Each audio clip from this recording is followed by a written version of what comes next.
Thank you for having me. So hello, everyone from everywhere in the world. You know, this year's theme for International Women's Day is definitely gender equality for a sustainable future. And I saw the event's theme, and it's around gender equality, but this time it's about breaking the ceiling, which I think is somewhere really in my genre, in my platform, because I've always wanted to empower girls. And so I'd like to start actually my little speech with a one of my favorite quotes from a poem by William Ross Wallace. It goes like this, and probably the young women or the young men in the group are not going to remember this because it's kind of old, but it says that the hand that rocks the cradle is the hand that rules the world.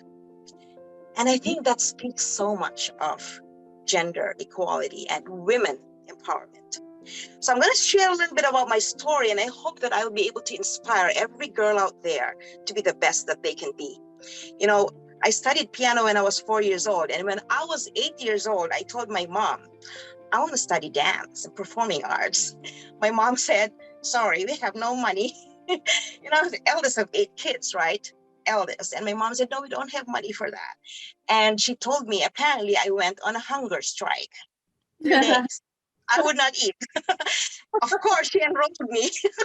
So I had some ambition right there. And so the years went by. And then in high school, of course, that's where I met the beautiful Soraya. And I go, after high school, I want to go to this university, which was in Manila, outside of my hometown, the most prestigious university back then. I think it still is. It's De La Salle University, Manila. And so here I am. I told my mom, I want to go to De La Salle University. And you guess right. What did she say? We have no money. We couldn't afford it. It's a very, very expensive school. Okay. But this time I couldn't go on a hunger strike. Wouldn't work.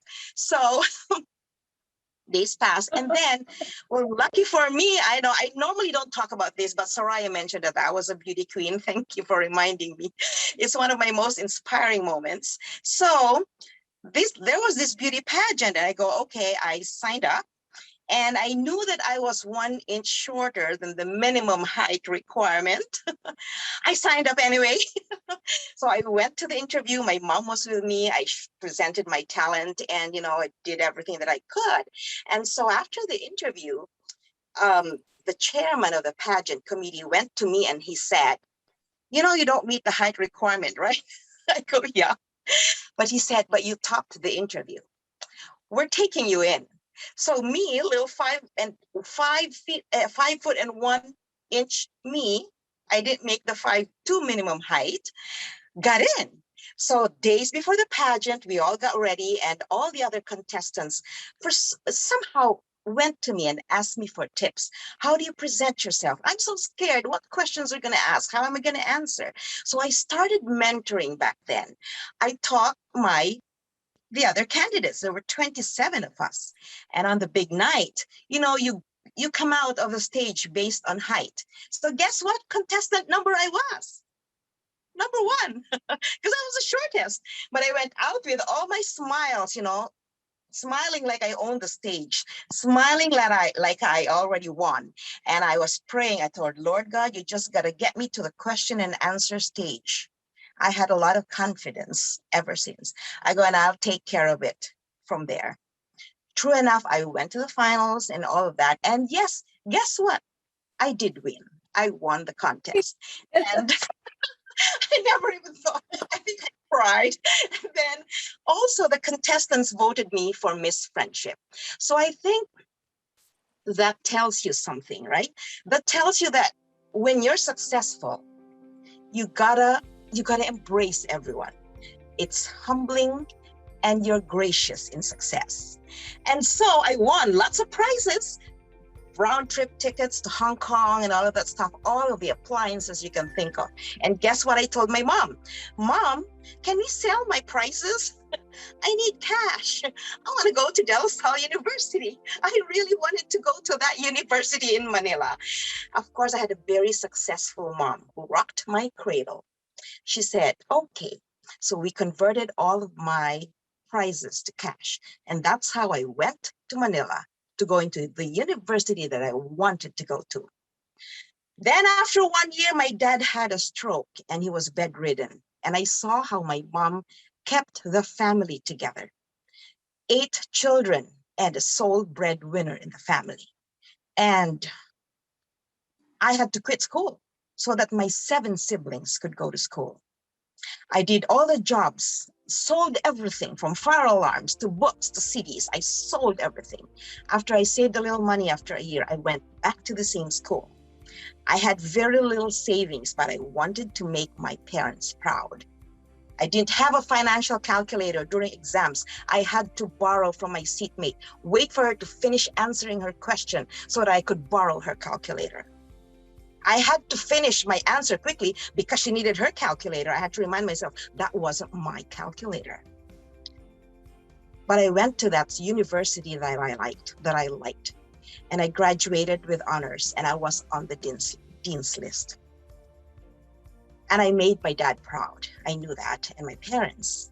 And so my first year after school, I became supervisor of a pre-need insurance company after 4 months. And after 4 years of injecting new rules and guidelines and improvements to the department that I held, which was about complaints and conservation of plans, I went to the HR manager and said, I think I need a raise after everything that I've done. And he said, no, but I couldn't go on a hunger strike. It wasn't going to work this time. So I go, okay. And I said, he didn't even ask me why I thought I needed a raise, just point blank, no. And he said, you have other options. If you don't like your pay, no one is indispensable. Those words stuck to me until today. No one is indispensable, despite what you do. Luckily for me, there was a competitor company who saw what I did, and they invited me to the company. Within a year, and I was 28 years old, I was the only female on the executive board. I reported to the CEO. And that was for me a sign that you have to never give up. I was seated among all men, from the CEO to the president, and there was poor little me. But I was one confident woman.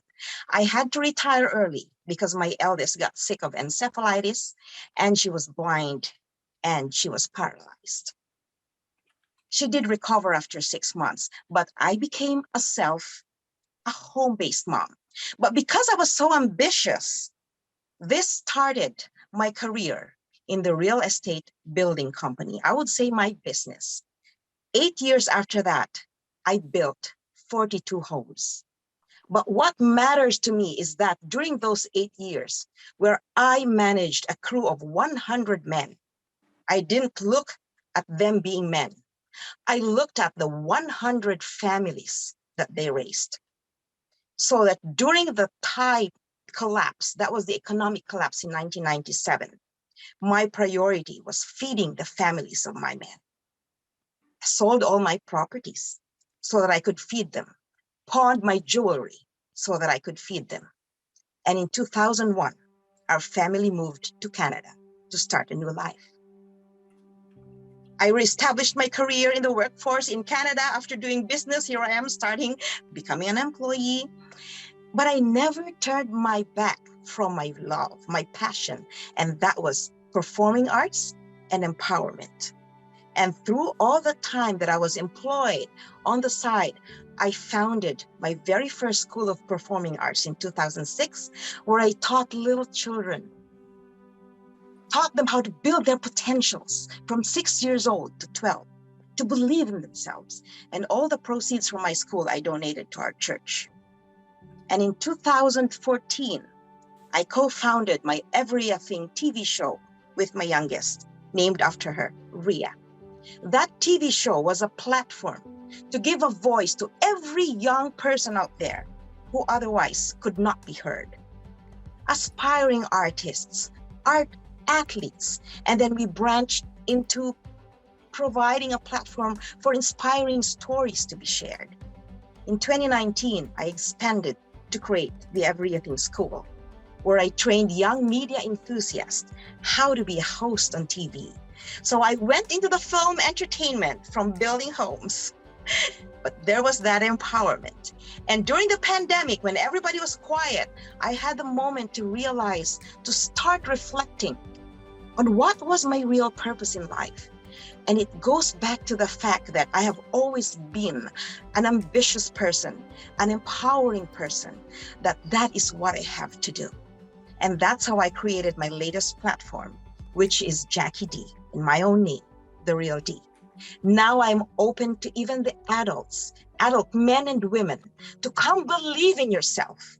But today I'm addressing every girl and woman out there to never look down on you, to not believe what other people say. You are more valuable. Your value is bigger than whatever paycheck you're getting. Do not just work because this is your job, this is your paycheck. Do something for others. That's what has always guided me. Do not limit yourself to what your job asks of you. If you can do something for the community, do it. My biggest advocacy is mental health, because I've seen more than enough girls losing their self-esteem, giving up. I've seen lots of stories about depression and anxiety. And it's all because there's social media. But because that is the technology right now, we gotta use it, not only for our advantage, but for other people to be inspired. So all of you, I am asking all of you to use whatever voice you have. Don't just stay put where you are, because you, wonderful girl, wonderful woman out there who's listening to me, you have more to give than what you think or than what other people think you could give. Raise the bar. Keep on raising your bar. Raise it so high that you can touch the ceiling and break that ceiling. I, on my part, will continue to coach and mentor, because I want you to feel valuable. I will raise my bar until I'm too old and too weak to even reach my own bar. But someone out there is going to reach for that bar and take over and break the ceiling. I'd love that to be you. Thank you for this opportunity to share my story, and I hope I will inspire others through this. Wow. Appreciate it. Amazing.